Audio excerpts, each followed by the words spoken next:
You almost certainly did not eat a soybean today, but you ate soy probably several times over and you never once saw it. To understand how a single bean took over the food supply, you have to know what happens the moment it leaves the farm. A soybean is not really used as a bean. It's used as a raw material, and almost all of it goes to a crushing plant. There, the beans are cleaned, cracked, heated, and pressed, and they split into two completely different products that go off into two completely different empires. About a fifth of the bean becomes oil, a golden liquid fat. The other 4/5 becomes soybean meal, a dry, protein-packed flake. Those two streams, oil and meal, are the reason soy is now woven through your kitchen, your supermarket, and even your fuel tank, mostly without you ever noticing it. Let's follow the bigger stream first, the meal. This is where the vast majority of the world's soybeans actually end up, and it isn't in human food at all. Soybean meal is the single most important protein source in global livestock farming. In fact, it accounts for roughly 2/3 of all the protein feed used on the entire planet, more than every other oil meal and all the fish meal in the world combined. Animals need protein to build muscle, and soy is the cheapest, most concentrated, most reliable protein humans have ever found to give them. So the meal gets shipped by the millions of tons to feed mills, blended into rations, and poured into feed troughs across the world. And the numbers on who eats it are striking. Chickens are the single largest consumer, taking around 37% of world soybean production. Pigs come next at roughly 20%. Farmed fish and shrimp take another chunk, and dairy and beef cattle take smaller shares. Think about what that means. That chicken breast on your plate, those eggs in your fridge, that pork chop, that farmed salmon, they were all built in large part out of soybeans. The bean was simply converted into animal protein first. The global explosion in cheap chicken over the last 50 years is, at its foundation, a story about soybean meal. If you eat meat, you are eating soy at secondhand every single time. Now the other stream, the oil. Soybean oil is one of the most consumed vegetable oils on Earth, and roughly 80% of it goes into food. It's the neutral, cheap workhorse fat of the modern kitchen. It's frying your restaurant food, sitting in bottles labeled simply vegetable oil, and blended into margarine, mayonnaise, salad dressings, sauces, crackers, and baked goods.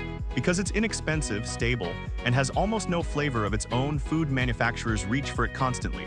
Flip over a package of processed food and scan the ingredients. If you see soybean oil, or just the vague phrase vegetable oil, you're very likely looking at a soybean that grew in a field in Brazil, Argentina, or the American Midwest. But there's a third, sneakier place soy hides, and it's the one almost nobody knows about. When soybean oil is refined, a substance called lecithin is separated out. Lecithin is an emulsifier, which means it can persuade oil and water, two things that famously refuse to mix, to stay blended together smoothly. And that turns out to be enormously useful. Lecithin molecules wrap around tiny droplets of fat and hold them in suspension, which keeps chocolate smooth instead of grainy, keeps ice cream creamy instead of icy, keeps baked goods soft, and stops salad dressings from separating. It works in tiny amounts, often well under 2% of a product. So soy lecithin is quietly present in an enormous share of the packaged food in any supermarket, doing invisible structural work in your chocolate bar. Here's the statistic that puts it all in perspective. Of all the soybeans grown in the world, only around 6% are processed directly into human food, things you'd actually recognize as soy. Tofu, soy milk, soy sauce, edamame, tempeh, 6%. Everything else takes the invisible path, arriving on your plate disguised as chicken, pork, eggs, farmed fish, frying oil, or the emulsifier in a dessert. It is one of the strangest facts in modern agriculture. The world grows staggering quantities of an extremely nutritious, protein-rich bean, and then almost never eats the bean. And in recent years, a fourth destination has exploded in size: fuel. Soybean oil has become a major feedstock for biodiesel, accounting for around half of the raw material used to make it. The shift has been dramatic. In the United States, the share of homegrown soybean oil going into biofuel rose from less than 1% at the start of the 2000s to nearly half by the early 2020s. So the same golden oil that fries food and smooths chocolate is now also being burned in engines.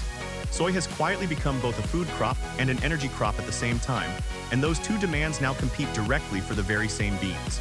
So why soybeans out of all the plants humans could have chosen? Partly it's biology. Soybeans are legumes, which means they partner with bacteria in their roots to pull nitrogen straight out of the air and fix it into the soil. That makes them a natural rotation partner for corn, which drains nitrogen greedily. Farmers can alternate the two, improving the soil while harvesting two valuable crops. And soy is unusually rich in high-quality protein, with a useful amount of oil alongside it. So a single bean yields two commercially valuable products instead of one. Add decades of breeding for yield and a vast global trading system built specifically to move it, and soy became almost impossible to displace. That success has come with real consequences, though. Global demand for soy, driven overwhelmingly by the world's appetite for cheap meat, has pushed farmland outward on an enormous scale, particularly in South America, where soy expansion has been linked to the clearing of forest and savanna in places like the Amazon and the Brazilian Cerrado. Growing more chicken in Asia or Europe can, through a long chain of trade, mean fewer trees on another continent. It's a striking illustration of how tangled the modern food system has become.